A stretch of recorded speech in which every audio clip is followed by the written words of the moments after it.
Assalamualaikum warahmatullahi wabarakatuh.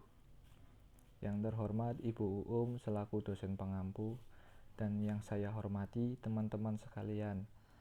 Pertama-tama marilah kita panjatkan puji syukur kehadirat Allah Subhanahu wa Ta'ala yang telah melimpahkan rahmatnya dan hidayahnya sehingga kita masih bisa belajar bersama sampai dengan hari ini. Terima kasih tidak lupa saya ucapkan kepada Ibu Uum yang mau mengajari kita semua tentang teori sastra. Pada hari ini, saya Aufal Askia akan mempresentasikan sebuah analisis cerpen yang berjudul Mata yang Enak Dipandang karya Ahmad Tohari menggunakan teori struktural Robert Stanton. Menurut Nurgiantoro, sebuah karya sastra menurut kaum strukturalisme adalah sebuah totalitas yang dibangun secara koherensif oleh berbagai unsur pembangunnya. Struktur karya fiksi menyaran pada pengertian hubungan antar pembangunnya yang bersifat timbal balik, saling menentukan, saling mempengaruhi yang secara bersama-sama membentuk satu kesatuan yang utuh. Menurut sang idu, teori struktural adalah suatu disiplin yang memandang karya sastra sebagai suatu struktur yang terdiri atas beberapa unsur yang saling berkaitan antara yang satu dengan lainnya.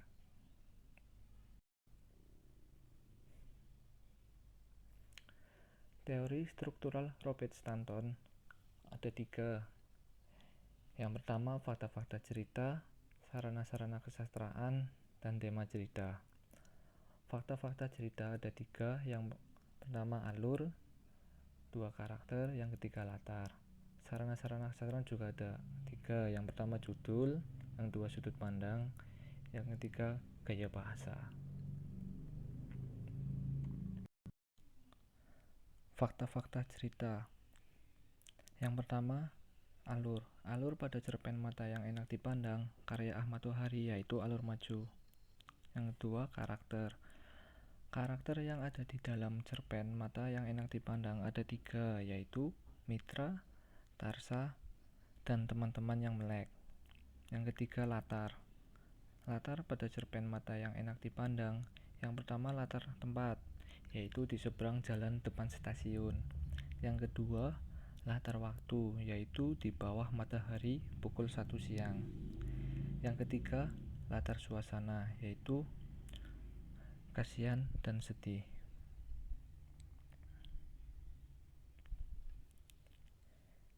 Yang selanjutnya adalah sarana-sarana kesastraan. Sarana-sarana kesastraan ada 3, seperti yang tadi sudah saya sampaikan, yaitu judul, sudut pandang, dan gaya bahasa. Judul cerpen yang saya analisis yaitu Mata yang Enak Dipandang. Yang kedua, sudut pandang. Sudut pandang yang digunakan pada cerpen Mata yang Enak Dipandang karya Ahmad Tohari adalah sudut pandang orang ketiga, tidak terbatas, atau sudut pandang orang ketiga serba tahu. Yang ketiga, gaya bahasa. Gaya bahasa dalam cerpen Mata yang Enak Dipandang ada 4. Yang pertama, majas lugas. Yang kedua, majas konkret. Yang ketiga, majas simpel. Yang keempat, majas langsung. Selanjutnya adalah tema cerita. Tema dalam cerita ini adalah kehidupan ekonomi dan kemiskinan. Dapat dibuktikan kepada kutipan berikut. Aku sedih karena banyak sekali orang yang malu mengakui miskin.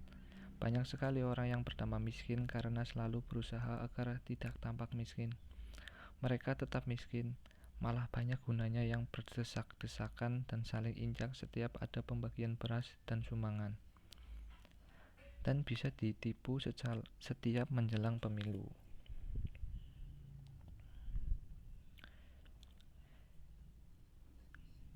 Di sini saya akan menyimpulkan pada cerpen Mata yang Enak Dipandang. Kesimpulan pada cerpen Mata yang Enak Dipandang yang ditulis oleh Ahmad Tohari bisa digunakan sebagai representasi kehidupan pelik dari manusia pinggiran.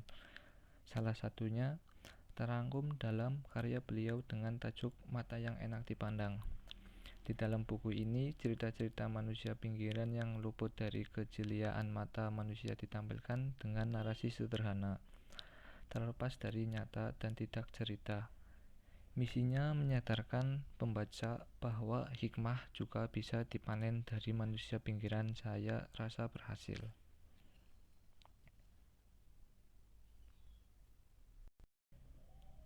Demikian presentasi yang dapat saya sampaikan, mudah-mudahan dapat dipahami.